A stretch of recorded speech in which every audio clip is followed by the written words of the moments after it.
Après les attaques extrêmement violentes à Viry-Châtillon sur des policiers, on vient de faire 11 interpellations, dont la plupart sont des jeunes de 15-16 ans maximum. Quelle contemplation cela soulève en vous d'apercevoir cette violence extrême de la jeunesse? Je crois que nous sommes dans une société de la consommation, une société de l'ego, où quelqu'un est respecté s'il a une certaine réussite matérielle dans la vie, s'il a une certaine consommation dans la vie.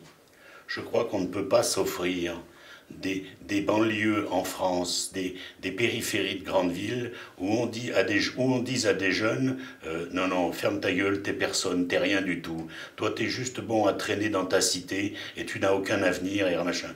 Et qu'il y a en face de cette non-existence quelque chose qui est obligé de se réveiller dans une existence de la violence, dans une existence de compensation, de réussite dans l'économie illégale de la drogue et de la prostitution, et dans une rébellion contre l'autorité.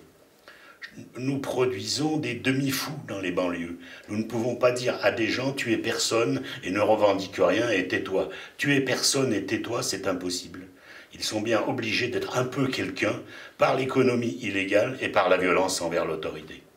Nous sommes, à mon avis, devant la plus grande misère qui soit, c'est-à-dire la manière dont nous privons certaines personnes du droit à l'être humain.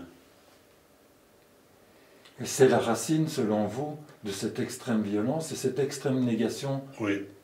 Sinon, c'est pas explicable. Pourquoi ils caillassent les pompiers, pourquoi ils attaquent les ambulances, pourquoi ils martyrisent des flics dans une voiture. Ça n'a aucune excuse. C'est de la folie pure et simple. C'est de la folie sociétale.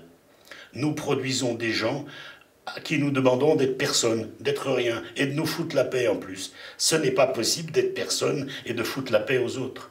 Il faut bien qu'on existe d'une manière ou d'une autre. Et si on n'existe pas par amour, on est obligé d'exister par la violence.